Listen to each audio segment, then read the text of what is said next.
എല്ലാവർക്കും നമസ്കാരം. പുതിയൊരു വീഡിയോയിലേക്ക് സ്വാഗതം. ഞാൻ അംബികാനന്ദൻ, തൃശ്ശൂർ.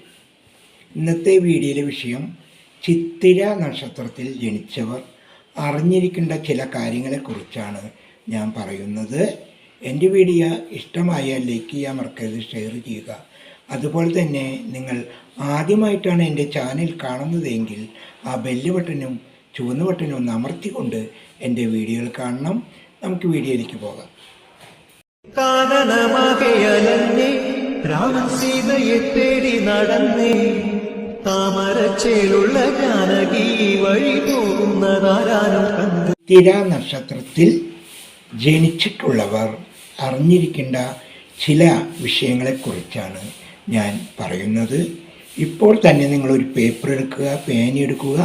ഞാൻ പറയുന്ന കാര്യങ്ങളൊക്കെ ഒന്ന് എഴുതി വെച്ച് പഠിച്ച് മനസ്സിലാക്കി ആ പ്രകാരം നിങ്ങൾ പരിപാലിച്ച് മുന്നോട്ട് പോയാൽ നിങ്ങളെ ഇപ്പോൾ അറ്റുന്ന ദോഷങ്ങളും ബുദ്ധിമുട്ടുകളൊക്കെ നമുക്ക് ഒരു അതിരുവരെ നമുക്ക് രക്ഷിക്കാൻ കഴിയും.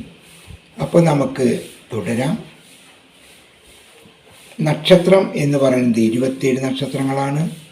രാശി എന്ന് പറയുന്നത് 12 രാശിയാണ്. ഗണം എന്ന് പറയുന്നത് 3ആയി തിരിച്ചിരിക്കുന്നു. ദേവഗണം, മനുഷ്യഗണം, അസുരഗണം. ഈ ഏതെങ്കിലും ഒരു ഗണത്തിലായിരിക്കും നമ്മൾ ജനിച്ചിട്ടുണ്ടാകുക.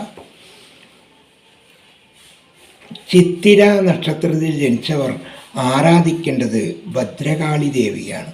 ഭദ്രകാളി ദേവിയെ ഉപാസിക്കുക, ആരാധിക്കുക, ക്ഷേത്ര ദർശനം ചെയ്യുക.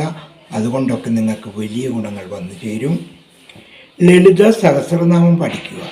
ആ ലളിത സഹസ്രനാമം പഠിച്ച് അത് ചെല്ലാൻ നിങ്ങൾ ശ്രമിക്കുക. അത് ലളിത സഹസ്രനാമം ജപിക്കുന്നത് നിങ്ങൾക്ക് നല്ല ഗുണങ്ങൾ നൽകും. ചൊവ്വാഴ്ച ദിവസം ഭദ്രകാളി സുബ്രഹ്മണ്യൻ ക്ഷേത്രത്തിൽ പോയി വഴിപാട് ചെയ്ത് ദർശനം ചെയ്യുന്നത് നിങ്ങൾക്ക് വളരെ ഗുണം നൽകുന്ന കാര്യമാണ്. ചിത്തിര, അവിട്ടം, മകീരം ഈ ദിവസങ്ങളിൽ നിങ്ങൾ ക്ഷേത്രത്തിൽ പോയി ദർശനം ചെയ്യുന്നത് നിങ്ങൾക്ക് വളരെ ഗുണമാണ്. കന്നിക്കൂറിൽ ജനിച്ചവരാണെങ്കിൽ നിങ്ങൾ ശ്രീകൃഷ്ണ ഭഗവാനെയും, തുലാംകൂറിൽ ജനിച്ചവരാണെങ്കിൽ നിങ്ങൾ മഹാലക്ഷ്മിയെയും പൂജിക്കേണ്ടതാണ്. നിങ്ങളുടെ ഗണം അസുരഗണമാണ്, അതായത് നിങ്ങൾ അസുരഗണത്തിലാണ് ജനിച്ചിട്ടുള്ളത്. നിങ്ങളുടെ നക്ഷത്രദേവൻ ദൃഷ്ടാവാണ്. നിങ്ങളുടെ വൃക്ഷം കൂവളമാണ്. ഈ കൂവള വൃക്ഷത്തെ നട്ടുവളർത്താൻ ശ്രമിക്കുക. ഇല്ലാത്ത പക്ഷം ഈ വൃക്ഷത്തെ നിങ്ങൾ നശിപ്പിക്കരുത്. നിങ്ങളുടെ മൃഗം ആൺപുലിയാണ്. നിങ്ങളുടെ പക്ഷി കാക്കയാണ്.